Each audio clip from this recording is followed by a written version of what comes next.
Hey everyone, I'm Rachel here with Ari, and we're your hosts for the Merry Writer podcast. This week, we're on episode 306 asking which craft books can help boost your writing.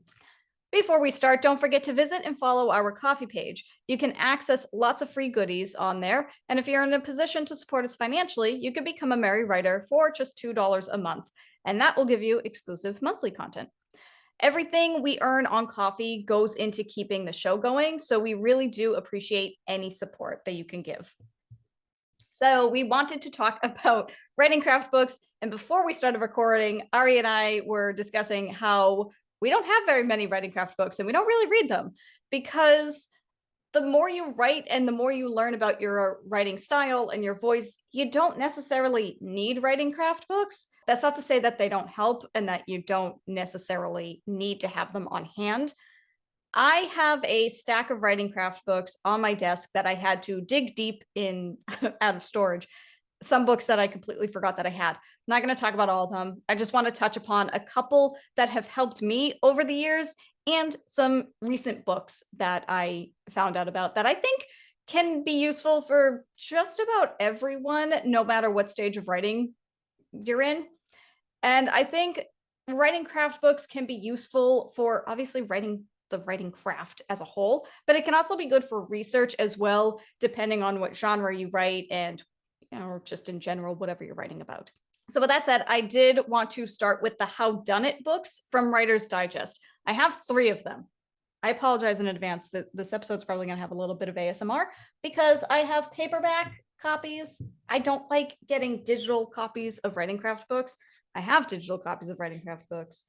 Not that I remember which ones they are, but I have also, if you're watching on YouTube, I'll create like a little slideshow so that you can actually see the book covers and their titles. And if you're watching anywhere else, I'll leave a list of the books that we mention in the description below. So I have the Howdunit series, and again, I have 3 of them. I don't know if there's actually any more to this series. They're all by different authors. I have the Police Procedure and Investigation by Lofland. When did this come out? Let's see. 2007. So I don't know how up to date a lot of this information is, but if you write crime or mystery or you have crime in your book, regardless of the genre, this touches upon law enforcement, arrest and search procedures, murder, crime scene investigation, DNA, autopsies, all that stuff. Stuff that I probably shouldn't say in case we get in trouble. Fingerprinting is a whole chapter. So there's that. This is going to be a really weird episode, by the way. It's probably going to be like 15 minutes long, unless Ari and I go on a tangent. But I also have Book of Poisons. So if you want to poison somebody, this is a really good resource. And it actually goes in depth about like different poisons. Like I just opened to a random page and it's all about hemlock, which I'm sure most of us have heard hemlock because that's a pretty common poison for most TV shows and movies, I feel like. But this has that and strychnine. Yes, yeah. But if you watch anything Agatha Christie, strychnine was always the big one. In somebody's sleeping powder. Oh my God, yeah. Chapter 3, the classic poisons: arsenic, cyanide, and whatever Ari just said. Strychnine. You're pronouncing too many letters. Strychnine. Yeah, well, listen, I grew up in American education schools, and they were always like, if you don't know how to pronounce it, sound it out. So that's what I do. I sound out every friggin' letter. Yeah, there's household poisons, poisonous plants, fragile fungi. I appreciate the alliteration. There's a whole chapter on snakes, spiders, and other living things, medical poisons, pesticides. I really forgot that I had these. I should definitely. Oh, and it tells you how to poison people, like how you can use them. That always reminds me of every now and then on Instagram, there'll be a photo of some twit in the ocean holding the blue ringed octopus, which is this little tiny octopus with blue rings, obviously. That. And it's like adorable. One of the deadliest animals. And you usually only see those blue rings when it's stressed and they're like holding it. And there is no known cure for, I think it's toxin. and it's like a paralytic, which you don't want when you're in the ocean. And there's Oh. always someone holding on, and you're just like, did they live? Did they manage to put it down safely, or did they just die and we don't know? Because you need to know stuff, because it's like, you see these every now and then there'll be a news story because somebody went foraging and mistook mushrooms because mushrooms look alike and there are things that you shouldn't eat. And it's like, yeah, it looks like a shiitake. No, it's not. Don't put it in your mouth. Oh dear, you are now dead. Not good. So it's here. I mean, you're not wrong. But that's the fragile fungi. I'm sure Wasn't shiitake. it? I wonder if that's like in here being like, this is okay. Shiitake is a fine one. That's fine. The shiitake mushroom that wouldn't be in there because it's not poisonous. Don't want people freaking out thinking that you can't eat shiitake mushrooms. I'm saying if people think it looks like a shiitake. Oh, the death cap mushroom. Yeah. I know that one from Psych. That's in an episode. Usually it's got death in the title, I know, that's true. I didn't even think of that. Listen, if anybody has not watched Psych and you like silly detective shows, go watch Psych. Yes, that is a good show. No, wasn't it? It was Agatha Christie who actually became like an expert in poisons because she did all the research. And then like the number of times people would there'd be nurses who would catch cases in the hospital going, oh my God, that's like heavy metal poisoning, because they'd read one of her books. Yes. It's like she became really well known for the Queen of Poisons. I think is like one of her nicknames. That's a title. Yes. That is such a title. That's what you want. That's what we aim for. And you can do it with writing or you can do it practical, but we don't want to do it practical because that's bad. No. Yeah, I should have. I mean, I guess I don't need to do a disclaimer, but these are for writing purposes only, fiction writing purposes only. Just got to throw that out there. Although I don't know why I had these books in storage. I write mysteries. Yeah, they should be Why out. did I put these should be out on your bookshelves, scaring people who come visit. You're like, would you like some tea? I found a really cool website. It's called drugs.com. And it's literally, I was doing research on it for my next book to figure out how to poison somebody. But why didn't I I bet you what I was looking up. I don't remember what I was looking up, but I bet you that's in this book. This was also, this book also came out in 2007, but I don't think poisons. There might just be more.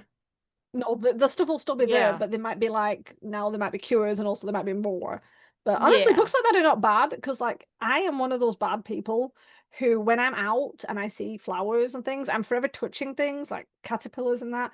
And that's not good. And my partner is very good at going, don't touch things, because some caterpillars have they're not toxic, but they have irritants on their skin, and certain flowers you should not touch them and then touch your face, like the wolfsbane that grows in our garden that I didn't know it was wolfsbane, and I was like, look how pretty it is, and it's like, you shouldn't do that. So yeah, having knowledge about things like this can be useful to protect yourself from doing stupid things like what I do. Yeah, no, that is fair. I remember this was when the kids were little. This was probably 5 or 6 years ago. There was a bug inside the house, and it was a green little bug, and it looked adorable. And the kids were like, "Oh no, there's a bug in the house." And I was like, "Oh, that's fine. We'll bring it outside." And I just picked it up. And because it was fine, and it kind of looked like a grasshopper, but it wasn't a grasshopper. So I just assumed it was harmless. So I picked it up and I brought it outside. And then the oldest kid, he was I don't know, 9, 10 at the time. He whips out his iPad and he starts searching up green little bugs, and he found it. And he goes, "Rachel, you just picked up an assassin bug." And I was like, "Oh, that doesn't sound good." No, that's not good. That doesn't sound healthy at all. Maybe it's assassin bug. I said, "Well, he sat very nicely on my palm, and until I brought him outside, he didn't bite me or anything like that." He was like, "Go wash your hands right now. Don't touch anything." Exactly. Yeah, I was like, "Oh, whoopsie doodle." That reminds me of the giant hogweed. It's you see the little hogweed, and then the giant one is 10 foot. It's massive. And when it grows, people don't realize what it is. And it is so bad. It's not toxic, but the sap inside will strip the protective oils off your skin so that the sun will burn your skin. It's so bad that if you see any, you're meant to report it, and then the council, the government are meant to get rid of it because it's so bad. And people just randomly like, oh, look at this. And sometimes when they're growing smaller before they get massive, they've got these white flowers. And the number of children who've been like, I'm picking flowers, and and it's not good. So again, things like this, these sort of books, great for writers, great for poisoners if you're one of them. Please don't be one of them. That's bad. No, and also, we just do not knowledge, condone that. No, we don't ever condone. Do not poison somebody and said, "Well, Ari and Rachel told me to." We did not. Oh no, we never say things like that. We don't. Yeah, 100%. But also just to be aware of what you are walking around if you're in the park or if you're out and about and you have kids, because kids are always touching things, and so is Ari, and you've got to be careful about this. So is Ari and Rachel too, apparently. What did you just say? Hogweed? Giant hogweed. Giant hogweed. Oh wait, because there's normal hogweed and that's fine. Giant hogweed, yeah, it was brought over. That's not in here. Is At it least not? it's not in the index. Maybe because it's not like a poison. It's just got like the sap isn't poisonous. It's like a, I don't know what you call it. It's like an irritant that rips the oils off. So yeah, don't I mean read up on it. But... Oh, and yeah, also these books, they have like bibliographies too. So if you need further research, you got a whole slew of sources in here. And I also just realized that the back index, it says like, wait for it. I'm flipping through. Hold on. Where the heck is the heading? Where's the check? Oh yeah, poisons by the symptoms they cause. Appendix C. What's Appendix B is poisons by form. So it's like that's quite good. Aerosol spray, bacteria, brown liquid. Nicotine is brown liquid? Ew. Yes. Ew. Yes, very toxic. You know, yeah, people like, you know, yeah, if you like ate or ingested a lot of nicotine, it's very bad. I didn't realize it was brown liquid though. That's gross. Yeah. Poisons by method of administration. Haha.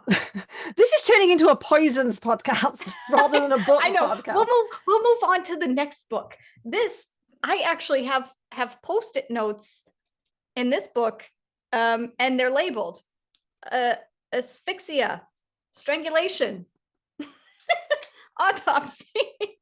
This was all for The Perfect Alibi. But this book, oh, I guess I should say the title. The title of this book is just Forensics, A Guide for Writers by D.P. Lyle.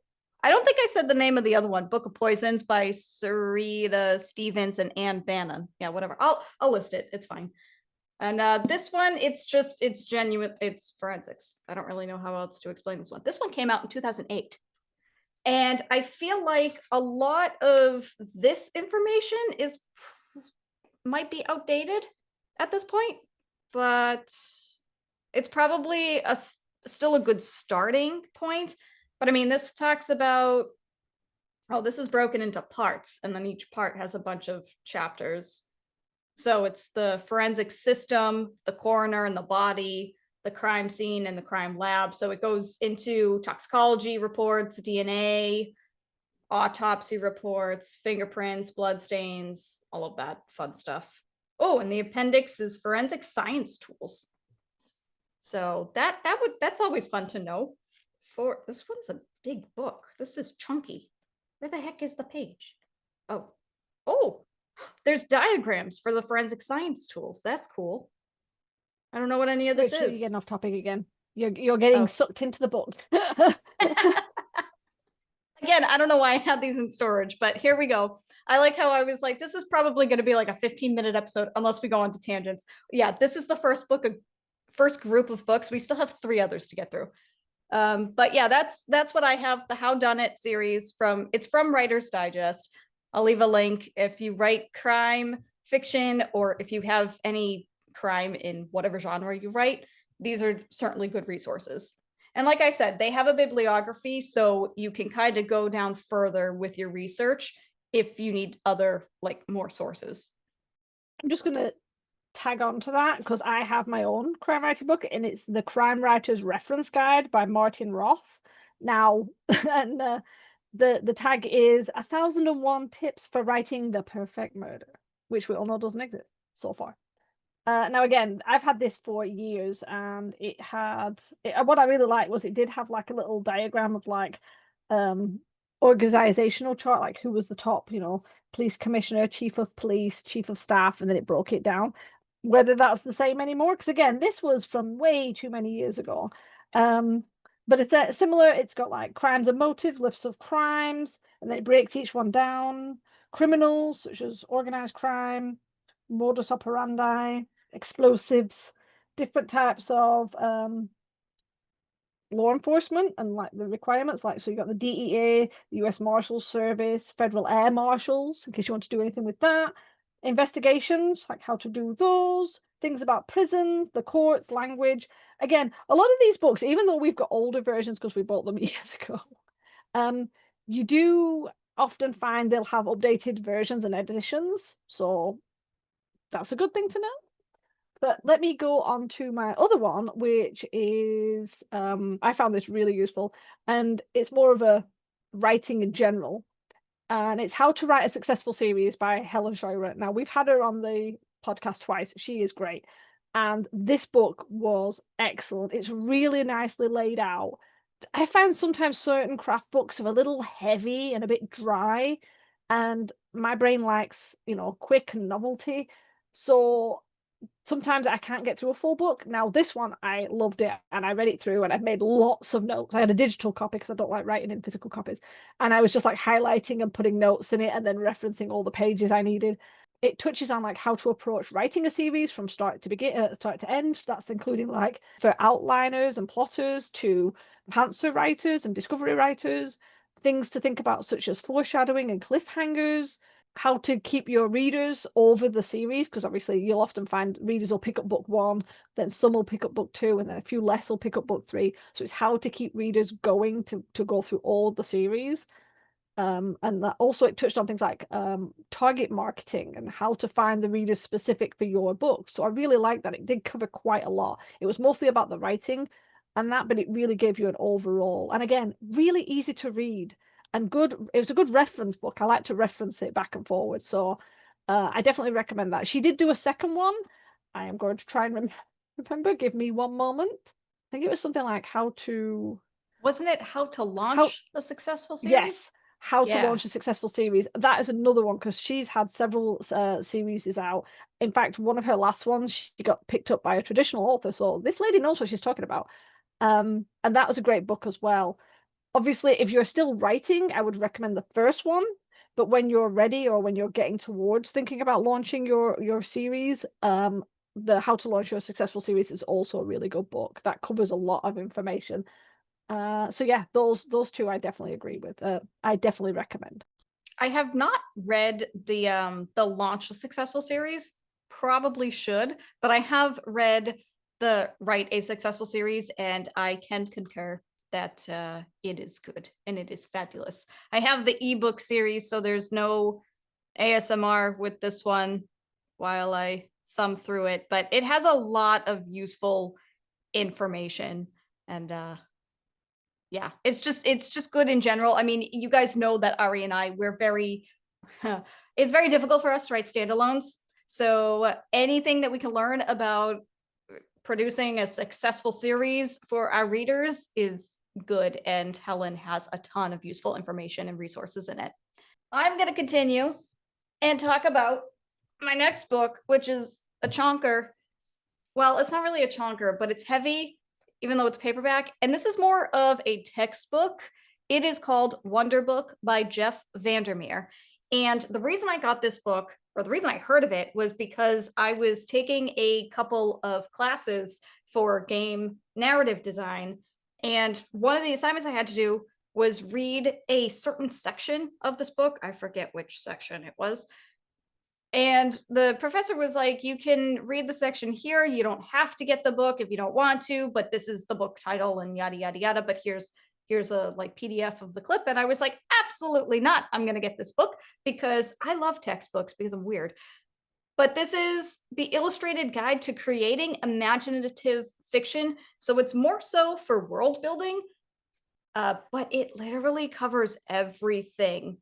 Like the chapter that, or I should note that this originally came out in 2013, but the edition I have came out in 2018.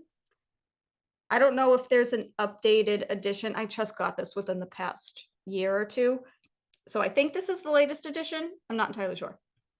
But it literally covers everything. Chapter 1 is inspiration and creative life. Chapter 2 is the ecosystem of a story.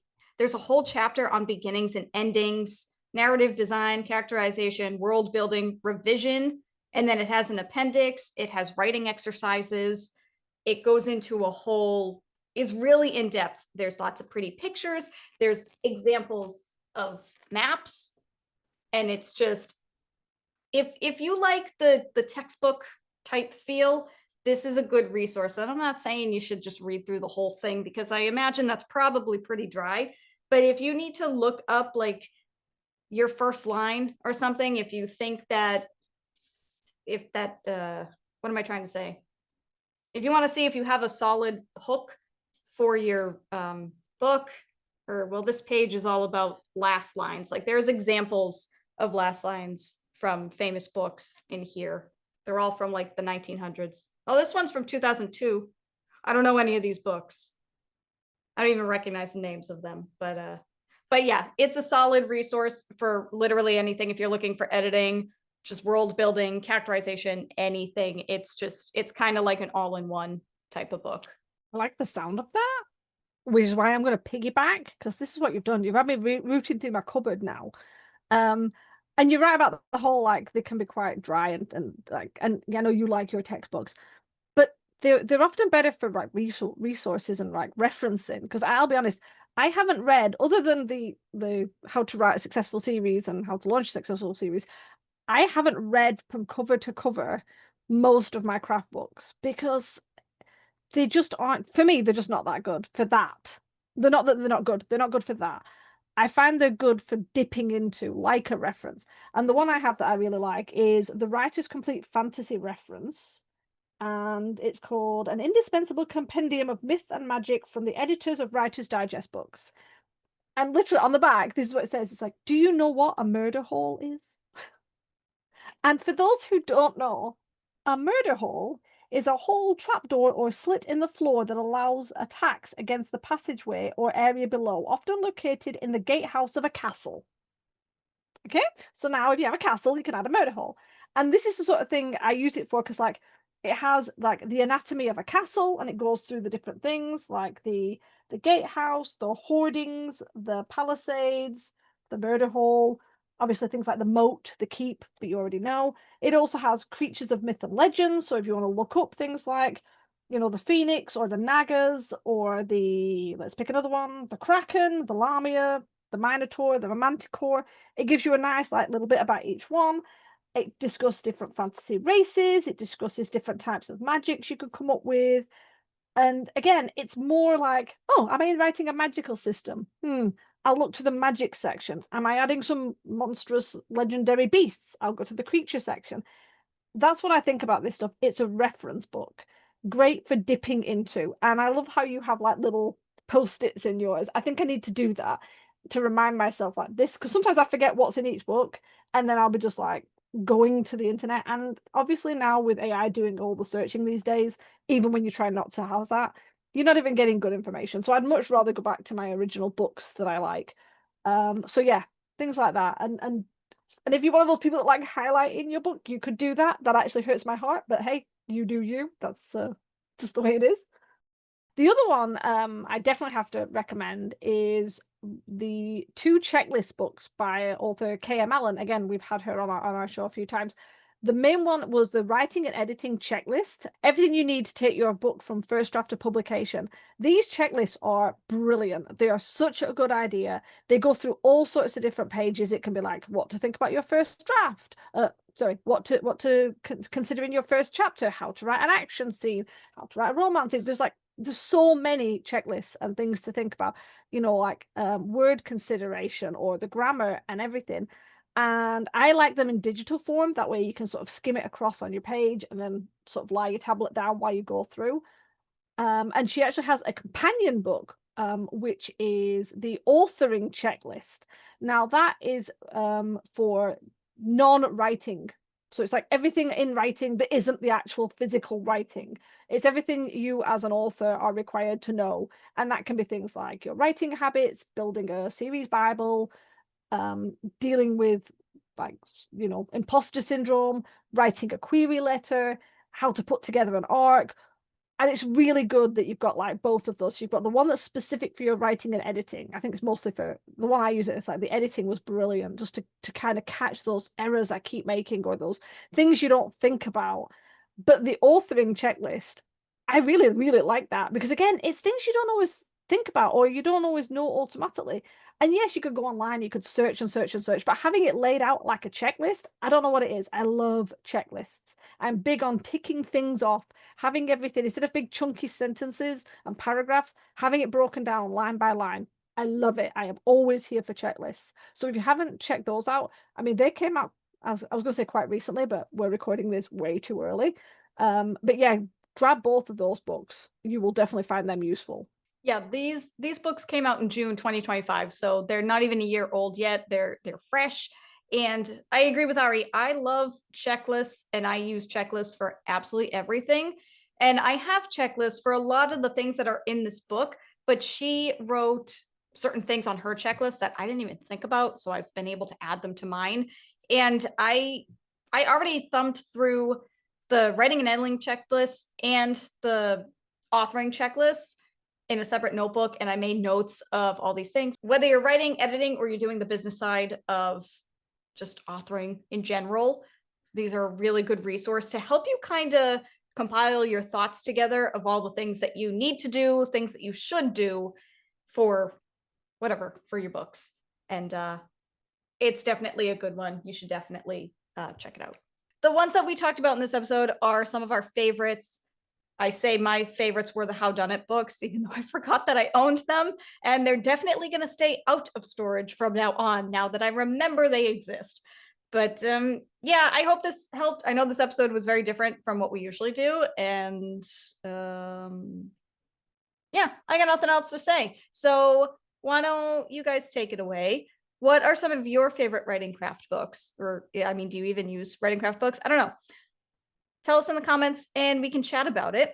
And remember, we release a new episode every Wednesday. Next week, we're discussing how many edits you should do before sending your manuscript to your editor. So to ensure you don't miss it, hit the subscribe button on your way out. And if you'd like to learn more about us in the meantime, check out our website at themerrywriterpodcast.podbean.com and our coffee page for more content. Thanks for listening to the Merry Writer Podcast. We'll see you guys next week. This podcast is brought to you by Writing Distractions. We're stalling on our whips. The music titled Inspired is by Kevin MacLeod, licensed under Creative Commons 4.0.